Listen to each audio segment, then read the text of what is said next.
हम लोग business law के पोर्शन को कंप्लीट कर चुके हैं और अब 3 दिन में हम लोगों ने भरपूर कोशिश करनी है कि कंपनी लॉ का जो 50 नंबर का पोर्शन ICAP में आना है उसके ऊपर ज़रा अच्छी वर्किंग की जा सके।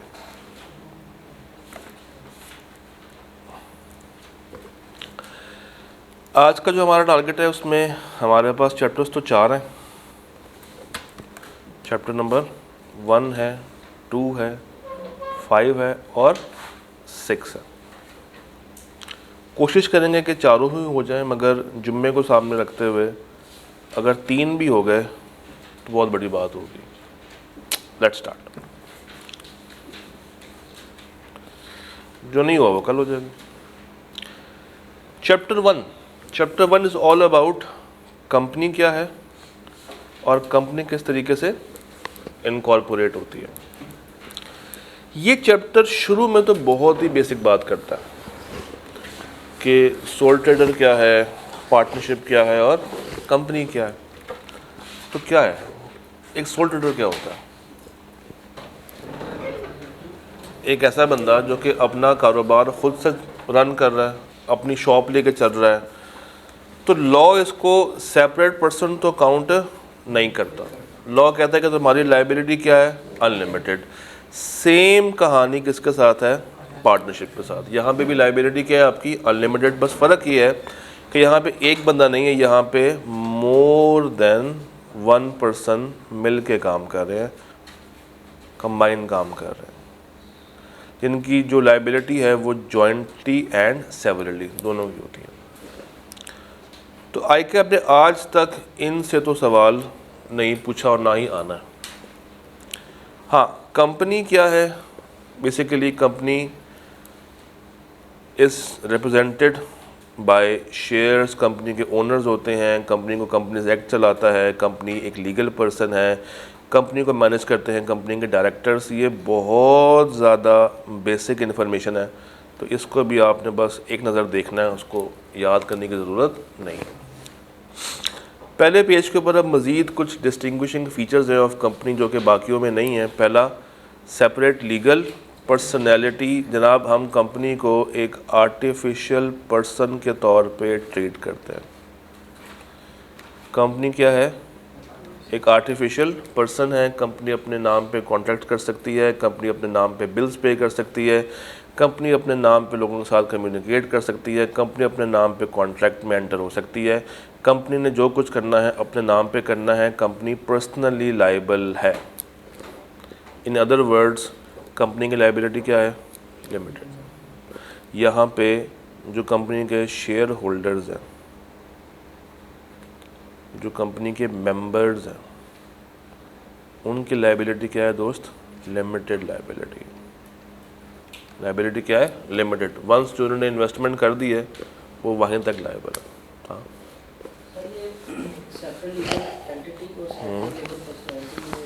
ये एक ही चीज़ है, एक ही बात। Then transfer of ownership and perpetual succession. Company जब एक दफ़ा बनती है तो वो हमेशा के लिए बनती है, अनलेस कि कंपनी वाइंडिंग अप में चली जाए।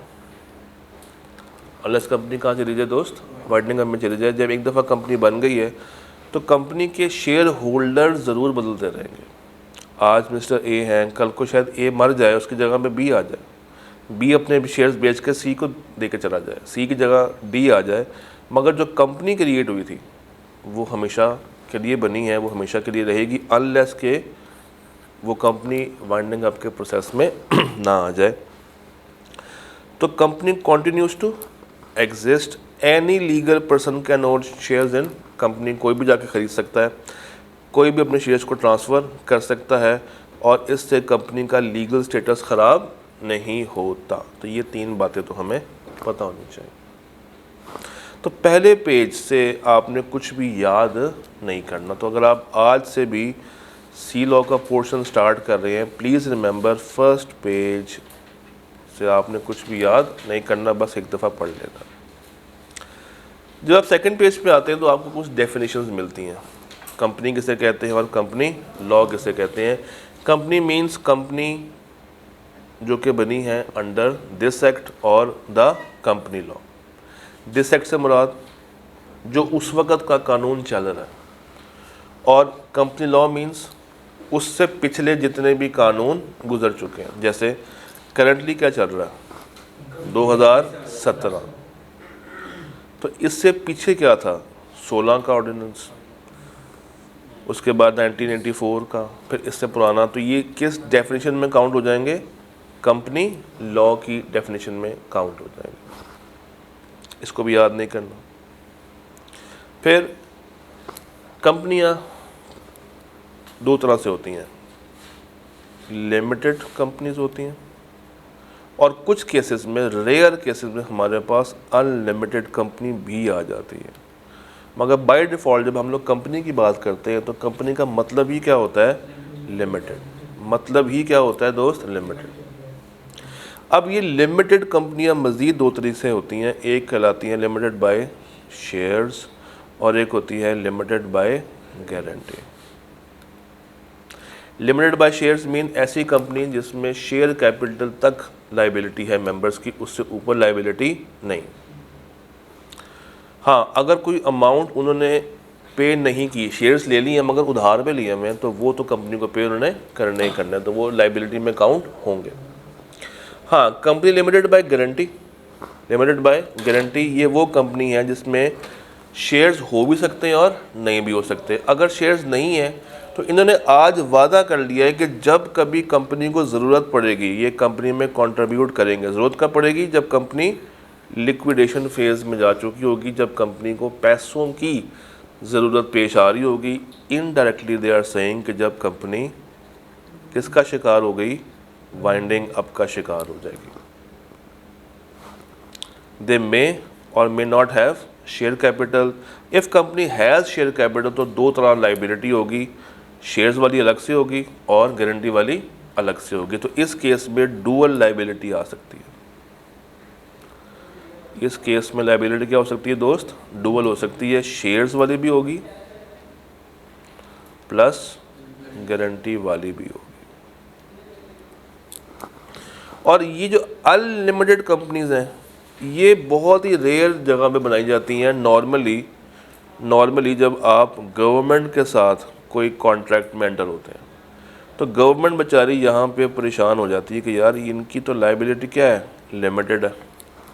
तो अगर ये नुकसान कर देंगे तो हम तो रिकवर पूरा नहीं कर पाएंगे, जहाँ तक लाइबिलिटी है वहीं तक रिकवर कर पाएंगे। तो अगर कोई ऐसा प्रोजेक्ट हो जो कि ज़्यादा रिस्की नेचर का हो, ज़्यादा रिस्की नेचर का हो, तो फिर वहाँ पे कंपनी की लाइबिलिटी को पहले अनलिमिटेड करार देना पड़ता है और फिर इस प्रोजेक्ट में एंटर किया जाता है कंपनी को। अच्छा, ऊपर आ जाए तो ऊपर हमारे पास डेफिनेशन आ रही है ऑफ अ बॉडी कॉर्पोरेट और अ फॉरेन कंपनी। पहले बात करते हैं फॉरेन कंपनी की। फॉरेन कंपनी से क्या मुराद है? एक ऐसी कंपनी, अभी मैं ये वर्ड नहीं पढ़ा रहा, एक ऐसी कंपनी जो कि पाकिस्तान से बाहर इनकॉर्पोरेट हुई है। एक ऐसी कंपनी जो कि पाकिस्तान से बाहर इनकॉर्पोरेट हुई है मगर पाकिस्तान में वो अपना बिज़नेस चला रहे हैं, पाकिस्तान में उनका प्लेस ऑफ बिज़नेस मौजूद है, पाकिस्तान के अंदर वो अपने एजेंट के थ्रू काम कर रहे हैं, पाकिस्तान के अंदर उनका कोई लाइजॉन ऑफिस है। लाइजॉन कहते हैं कम्युनिकेशन को।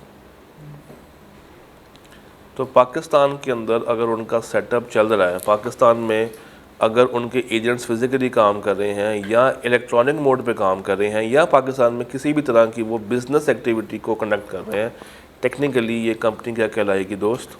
Foreign company. क्या कहलाएगी? Foreign company. तो इनकॉर्पोरेट कहाँ हो रही है? पाकिस्तान से बाहर, मगर पाकिस्तान में उसका प्लेस ऑफ बिज़नेस है, लाइजॉन ऑफिस है, एजेंट्स बैठे हुए हैं जो कि फ़िज़िकली भी काम कर सकते हैं और डिजिटली भी काम कर सकते हैं। तो इस पेज से अगर कोई चीज़ काम की मुझे अभी तक मिली है तो ये डेफिनेशन मिली है। इसके अलावा फ़िलहाल इस पेज से कोई काम की चीज़ नहीं है। हाँ, सेकंड चीज़ क्या है काम की? बॉडी कॉर्पोरेट की definition of body corporate. Sir body corporate कहते हैं हर तरह की कंपनी, यानी कि ये एक जेनेरिक टर्म है, हर तरह की कंपनी। ये क्या है, एक जेनेरिक टर्म है for the word company. Body corporate includes a company incorporated under this act और कंपनी लॉ। बेसिकली वो जो बात अभी हम ऊपर करके आए थे ना, ये वाली। दूसरा, वो जो कि पाकिस्तान से बाहर बनी है, ये वाली। और अगर आपका अपना कानून डिक्लेयर कर दे कि ये बॉडी कॉर्पोरेट है तो भी इसमें शामिल हो जाएगी। मगर जो शामिल नहीं होंगी, कोऑपरेटिव सोसाइटी, उनके अपने एक्ट होते हैं। एनी एंटिटी जिसको गवर्नमेंट कह दे, कौन सी गवर्नमेंट, फेडरल गवर्नमेंट कह दे या उसका कोई कंसर्न मिनिस्टर कह दे उसके बिहाफ पे कि भाई तुम अब कंपनी नहीं हो, तो वो बॉडी कॉर्पोरेट की डेफिनेशन में काउंट नहीं होगी। तो सबसे जो इम्पोर्टेंट चीज़ है वो फॉरेन कंपनी है, इस पेज पे सेकंड नंबर पे है बॉडी कॉर्पोरेट। तो अभी तक 2 सफ़े से सिर्फ 2 ही बातें याद करनी है, बाकी सारी बातें सिर्फ आपने सुन के मुस्कुरा देना। फिर आ जाए जनाब पब्लिक कंपनी और प्राइवेट कंपनी। पब्लिक कंपनी वो जिसके शेयर्स मार्केट में ख़रीदे बेचे जा सकते हैं। ये डिपेंड करता है कि ये लिस्टेड है या अनलिस्टेड है। अनलिस्टेड है तो इसके शेयर स्टॉक पे एक्सचेंज नहीं होंगे। जब नहीं होंगे तो इन शेयर्स की फेयर वैल्यू निकालना डिफ़िकल्ट होगी।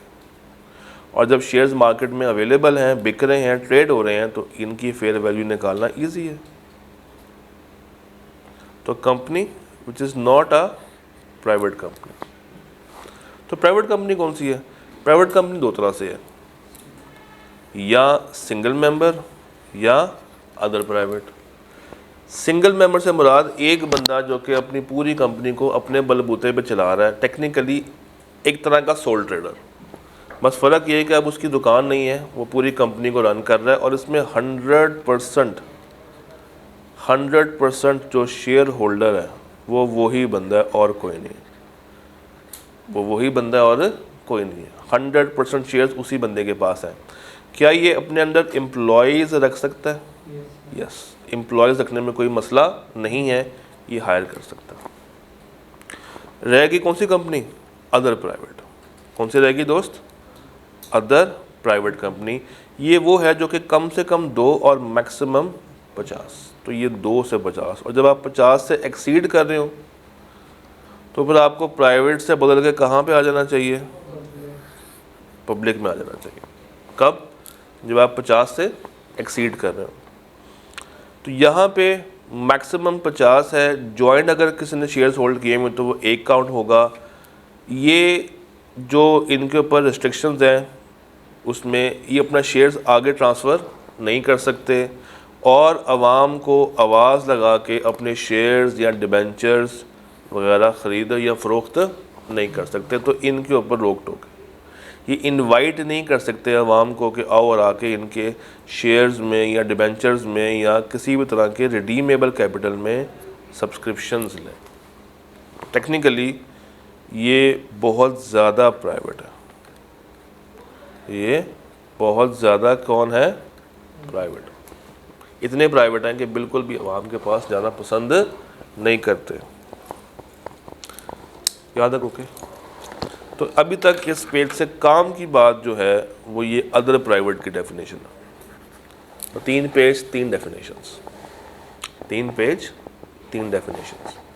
फिर आ जाए होल्डिंग कंपनी और सब्सिडरी कंपनी। होल्डिंग कंपनी कब होल्डिंग कंपनी कहलाएगी? जब उसकी कोई ना कोई सब्सिडरी कंपनी हो। ये तो बच्चों वाली डेफिनेशन है। सब्सिडरी कंपनी के केस में क्या होता है दोस्त? सब्सिडरी कंपनी के केस में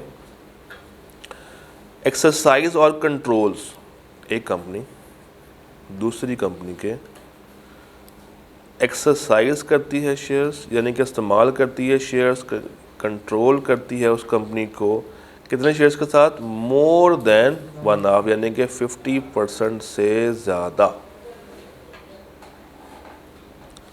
इधर बाय इटसेल्फ, खुद सारे के सारे खुद ले ले, और टुगेदर विद 1 और more of its subsidiary company, या सारे के सारे खुद या दूसरी सब्सिडरीज के साथ जोड़ के मिला के। इस पॉइंट के ऊपर एक बड़ा ही अच्छा सवाल पास पेपर में है जिसमें वो आपसे कहता है कि बताइए इनका आपस में रिश्ता क्या है, कौन होल्डिंग है, कौन सब्सिडरी है। तो वो सवाल आपने एक दफ़ा लाजमी अटैम्प्ट करना है। फिर सब्सिडरी कंपनी कब बन सकती है? जब आपके पास उसके बोर्ड को कंट्रोल करने की ताकत हो। तो दो ऑप्शंस होती हैं आपके पास, बीच में और लिखा हुआ है, जब आपके पास कितने % शेयर होल्डिंग आ जाए, 50 से ऊपर, या आप उसकी बोर्ड ऑफ डायरेक्टर्स की कंपोजिशन को कंट्रोल कर रहे हो, आप डिसाइड कर रहे हो कौन डायरेक्टर होगा कौन डायरेक्टर नहीं होगा।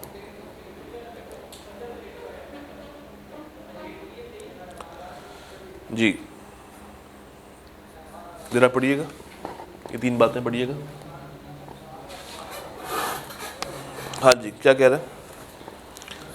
Subsidiary of a subsidiary company. तो अगर एक होल्डिंग कंपनी है यहाँ पे, उसकी एक सब्सिडरी है, उसकी आगे एक सब्सिडरी है।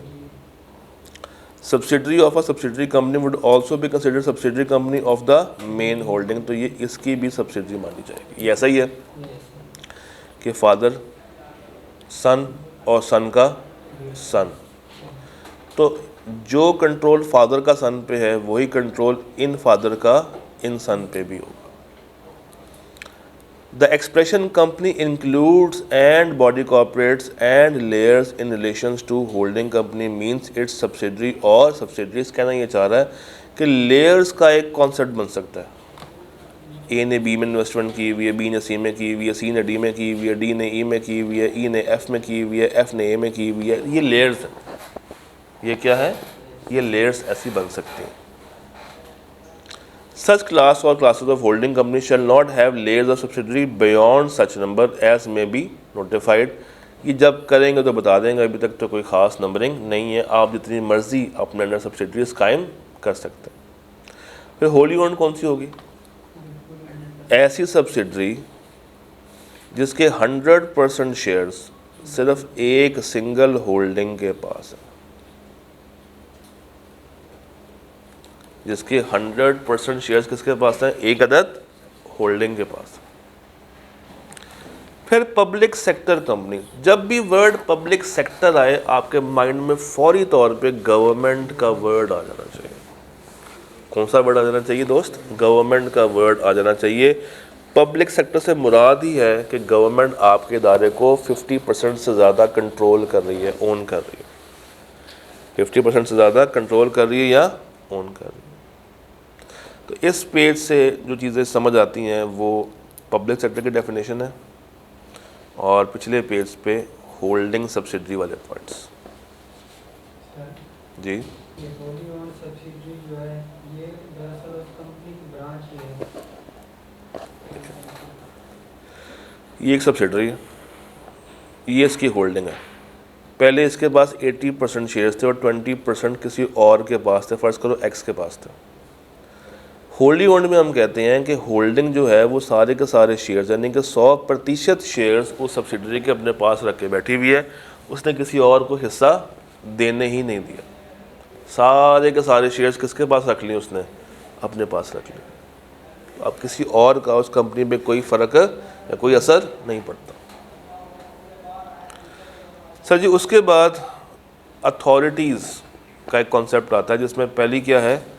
SCCP। इसमें जो चीज़ याद रखने वाली है वो ये पॉइंट, बस इतनी बात समझ आ जाएगी तो बहुत है कि कहाँ कहाँ पे हमारे किन किन शहरों पे हमारे क्या है ऑफिसेस। कुल मिला के 8 हैं, एक फेडरल कैपिटल में है, 4 प्रोविंस में है और 3 मुल्तान, फैसलाबाद और सक्खर। फिर रजिस्ट्रार कौन है? अगर इसकी डेफिनेशन पे गौर किया जाए तो it means a registrar, additional registrar, additional joint registrar, deputy, assistant या कोई भी ऑफिसर। कहना ये चाह रहा है कि रजिस्ट्रार इनमें से कोई भी एक बंदा हो सकता है, तो आपको सेपरेट नाम लेने की ज़रूरत नहीं है। आप अगर खाली वर्ड रजिस्ट्रार भी लिख दोगे तो हमें बात समझ आ जाएगी। इनकी क्या पावर्स हैं, क्या ड्यूटीज़ हैं? इन्होंने कंपनी को बनाना है, कंपनी के डॉक्यूमेंट्स को अरेंज करना है, कंपनी का ट्रैक रखना है, कंपनी के ऑफिसर्स को कॉल करके पूछता रहना है, कंपनी के अकाउंट्स वगैरह को देखना है। ये सारे के सारे काम हम ऑटोमेटिकली सीख जाएंगे जब हमारा सिलेबस ख़त्म हो रहा होगा। तो ये काम किसने करने हैं? अथॉरिटीज़ ने करने हैं। मुझे बताइए, यहाँ तक सारी बातें क्लियर? यहाँ तक ऑल ओके? पूरे चैप्टर में सबसे ज़्यादा पूछे जाने वाला टॉपिक वो है association not for profit. Association not for profit, ये वो टॉपिक है जिसने अगर आना है तो इस चैप्टर से फॉर श्योर आ सकता है, और अगर आएगा भी तो मोस्टली ये टाइप 2 सवालों की तरह आता है, क्योंकि इसमें टेस्ट उसने आपकी नॉलेज करनी है। अच्छा जी, एसोसिएशन नॉट फॉर प्रॉफिट, ऐसे इदारे जो कि अपने मुफाद के लिए, अपने प्रॉफिट के लिए काम नहीं करते, बल्कि किसके लिए काम कर रहे हैं? अवाम के लिए। किसके लिए काम कर रहे हैं दोस्त? अवाम के लिए काम कर रहे हैं। ये वो इदारे हैं जो प्रॉफिट अर्न नहीं करते। इनका मकसद ये नहीं है कि उन्हें प्रॉफिट अर्न नहीं करना, मकसद ये है कि जो प्रॉफिट आ जाए, मकसद क्या है कि जो भी क्या आ जाएगा, एक सेकंड, जो भी इनको क्या मिल जाएगा? प्रॉफिट, ये इन्होंने डिस्ट्रीब्यूट नहीं करना, इन्होंने वापस से डाल देना है कंपनी के अंदर, उस एसोसिएशन के अंदर। तो ये इदारे काम कौन से करते हैं, ये एक लिस्ट आपको आनी चाहिए। इसका एक शॉर्टकट भी है, CSS रिसर्च। लिस्ट में कौन कौन से इदारे हैं? कॉमर्स है, साइंस है, social welfare, sports, education, research, environment, arts, religion, charity, health, ये एक लंबी list. It shall apply its profit in promoting its objects. तो ये पैसा मेंबर्स में बांटा नहीं जाता, कंपनी की फलाह के लिए ही यूज़ होता है, कंपनी के ऑब्जेक्ट्स को प्रमोट करने के लिए। It shall prohibit the payment of any dividend, कोई डिविडेंड नहीं देना किसको? मेंबर्स को। मगर क्या वो सैलरी ले सकते हैं? यस, अगर वो सैलरी पे हैं तो सैलरी लेंगे। Its objects and activities are not and shall not, कहता है अभी भी नहीं है और होंगी भी नहीं किसी भी टाइम पे भी against law, sovereignty, security and national interest of Pakistan, यानी कि ये कभी भी पाकिस्तान की सालमियत, बका और सालमियत के अगेंस्ट काम नहीं करेगी। इनको लाइसेंस मिल जाएगा कब? जब ये सारी शर्तें पूरे कर देंगे। वो शर्तें कौन कौन सी हैं? ये शर्तें, दीज आर द कंडीशंस। और ये सवाल अगर इस टॉपिक को टेस्ट करना है तो ये आप सवाल कभी भी एग्ज़ाम में एक्सपेक्ट कर सकते हैं। ये one of the expected areas of your paper. अगर इस चैप्टर में से सवाल आना है तो वो नॉर्मली ये कंडीशंस को टेस्ट करता है। कंडीशंस कौन सी? For revocation of license. मगर लाइसेंस लें कैसे? लाइसेंस लेना कैसे है? तो सर लाइसेंस लेने के लिए आपको क्या करना है? आपको उनकी कुछ शर्तें माननी है। वो शर्तें कहाँ लिखी हुई हैं? वो ये लिखी हुई। वो शर्तें कहाँ लिखी हुई दोस्त? ये लिखी हुई। तो ये भी एक एक्सपेक्टेड क्वेश्चन होता है क्या आपका? एक पेट सवाल होता है क्या आपका? अच्छा जी, आपको लाइसेंस मिल जाएगा अगर आपने ये शर्तें वगैरह पूरी कर दी। Association shall enjoy all the privileges of limited company. बस मसला ये है कि वो अपने नाम के साथ वर्ड गारंटी लिमिटेड या वर्ड लिमिटेड नहीं लगा सकते, क्योंकि अगर ये वर्ड साथ लगा देंगे तो फीलर क्या आएगा? कंपनी वाला। हम चाहते हैं कि ये सारे प्लस उठाएं कंपनी के, मगर इनके नाम के साथ वर्ड लिमिटेड ना लगे, ताकि लोगों को लगे कि ये कंपनी नहीं है। और अगर कंपनी नहीं है तो फिर ये सस्ती चीज़ होगी। अफोर्डेबिलिटी एक फैक्टर देखा जाता है। लाइसेंस किसी भी टाइम SSCP क्या कर सकती है? रिवोक कर सकती है। क्या देगी? पहले नोटिस, और फिर आपको बुलाएगी, कहेगी जनाब आओ और आके अपना मुद्दा बयान करो। जब रिवोक हो गया, registrar shall again add the word कौन से? लिमिटेड या गारंटी लिमिटेड। तो अब चूँकि इनके पास लाइसेंस नहीं है, ANPO का लाइसेंस नहीं है, तो अब लाइसेंस ना होने की वजह से ये मजबूर है अब अपने नाम के साथ इनको वर्ड लिमिटेड लगाना ही पड़ेगा। फिर ये कंडीशंस हैं जिससे लाइसेंस आपका रिवोक हो सकता है कि कंपनी ने टर्म्स की पासदारी नहीं की, कंपनी ने कनेक्शन नहीं रखा, कंपनी के अफेयर्स जो है वो ख़राब चल रहे हैं, पब्लिक इंटरेस्ट के ख़िलाफ़ हैं, कंसेक्यूटिव 2 साल से जो है वो कंपनी ने रिटर्न फाइल नहीं की, नंबर ऑफ़ मेंबर्स 3 से कम हो गए हैं, कंपनी फ्रॉड वगैरह कर रही है, ये एक लंबी लिस्ट है और इस लिस्ट को आपने अल्टीमेटली क्या करना है, क्रैम करना है। इस लिस्ट में समझाने वाला इतना ख़ास नहीं है, ये लिस्ट पकड़ के आपने, क्योंकि अब एग्ज़ाम के करीब खड़े हुए हैं, तो ये आपने क्या कर लेनी है, अच्छे से क्रैम आउट कर लेनी है। फिर लाइसेंस रिवोक हो गया, अब उसके आफ्टर इफेक्ट्स क्या होंगे। पहला पॉइंट पढ़ें, company shall stop all of its activities except the recovery of पैसा। कहता है जब आपका लाइसेंस रिवोक हो जाए तो आपने सारे काम जो आप कर रहे थे वो छोड़ देंगे, सिवाय एक काम के, जो पैसा रिकवर करना था वो पैसा रिकवर करते रहेंगे, उसको नहीं छोड़ेंगे। कंपनी किसी भी तरह की कोई डोनेशन किसी से नहीं लेगी। कंपनी के जितने भी नेट एसेट्स हैं, कंपनी के जो नेट एसेट्स हैं वो कंपनी सिमिलर आइडेंटिकल ऑब्जेक्ट्स रखने वाली कंपनी के पास रखवा देगी, जो कि हमसे काफ़ी ज़्यादा मुशाबत रखते होंगे। थोड़ी सी अमाउंट ये लोग रख लेंगे फॉर वाइंडिंग अप के खर्चे। जब ये ट्रांसफ़र हो जाएगा, members and officers of the first company दूसरी कंपनी में अगले 5 साल तक काम नहीं कर सकते। दूसरी कंपनी कौन सी, जिसको ये नेट एसेट्स आपने दिए हैं। After compliance of the above requirement board shall file within 15 days. Board जो है, जो डायरेक्टर्स है, वो 15 डेज में फाइल करेंगे क्या, report to registrar containing such information as may be specified. Within 30 days of acceptance of the report, board shall initiate करेगा legal proceedings or make applications to registrar for striking of the name. If requirements are not complied with on timely basis, SSCP may appoint an administrator or manager कि जाओ और जाके company के हालात को बदल के आओ, इनको वाइंडिंग अप में हेल्प करो। ये कब करेगी, जब उसको फील हो रहा हो कि यार बहुत टाइम गुजर गया, अभी तक इन्होंने कहा था वाइंडिंग अप में जाने का, मगर ये एक्चुअली में अभी तक गए नहीं, तो वहाँ पे ये उनको भेज सकती है। फिर हमारे पास कुछ और डेफिनेशंस आ रही हैं। पहली किसकी है, रेलेवेंट लॉ की, जो हम लोग अभी पढ़ रहे हैं। मेमोरेंडम आर्टिकल्स चैप्टर नंबर 2 में जाके तसल्ली से पढ़ेंगे। मेंबर्स की डेफिनेशन भी हम लोग वहाँ पे ही कवर कर रहे होंगे। अच्छा जी, यहाँ तक ऑल ओके गाइस? कोई सवाल, कोई मसला, कोई परेशानी? अच्छा सर, एक कंपनी इनकॉर्पोरेट कैसे होती है, उसके स्टेप्स बता दें। ये स्टेप्स पढ़ें ज़रा जी। एक कंपनी इनकॉर्पोरेट कैसे होगी, स्टेप्स पढ़ें।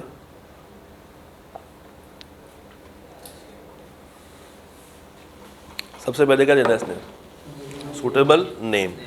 उसके बाद क्या बनाना है, मेमोरेंडम और आर्टिकल्स। उसके बाद डॉक्यूमेंट्स फाइल करने, और क्या देना, certificate of incorporation. Technically chapter number 2 वाली बातें यहाँ पे आएंगी। फिर मोड्स। पब्लिक कंपनी के लिए हमारे पास कितने लोग होने चाहिए, कम से कम 3 या 3 से ज़्यादा। प्राइवेट के लिए 2 और सिंगल के लिए 1। For SMC, subscribers to MOA shall nominate a person who in the event of death or the sole member shall be responsible to। क्या कहना चाह रहा है, कहता है सिंगल मेंबर कंपनी ने काम और करना है कि अपना एक बंदा नॉमिनेट करना है। उसका फ़ायदा ये होगा कि जब कभी सिंगल जो मेंबर है उसकी डेथ हो जाती है या उसको कुछ और हो जाता है, तो वो उसके बिहाफ पे फिर शेयर्स वगैरह ट्रांसफ़र कर सके उसके बच्चों को, उसकी प्रॉपर्टी के ऊपर सक्सेशन लेके आ सके। लॉ ऑफ इनहेरिटेंस के मुताबिक इसको भी हिस्सा तकसीम कर दिया जाएगा, कंपनी के अफेयर्स को चला सके। खैर ये नॉर्मली होता नहीं है, मगर लॉ में इस चीज़ की गुंजाइश है। ओके यहाँ तक? सर, कोई भी एसोसिएशन, कोई भी पार्टनरशिप 20 बंदों से ज़्यादा पे काम नहीं करेगी। अगर बन रही है तो फिर आपको क्या बनानी पड़ेगी, प्राइवेट कंपनी। और अगर 50 से बढ़ रही है प्राइवेट तो पब्लिक कंपनी की तरफ आपको जाना पड़ेगा। ये नीचे कुछ एक्सेप्शंस हैं, एक दफ़ा इसको रीड कर लीजिएगा, ख़ास इम्पोर्टेंट नहीं है। फिर आ जाएं हमारे पास, बल्कि हाँ ये लास्ट पेज जो है ना, ये हम कवर कर देंगे चैप्टर नंबर 2 के साथ। लास्ट पेज कवर होगा किसके साथ? चैप्टर नंबर 2 के साथ। यहाँ पे 5 मिनट की ब्रेक लेते हैं।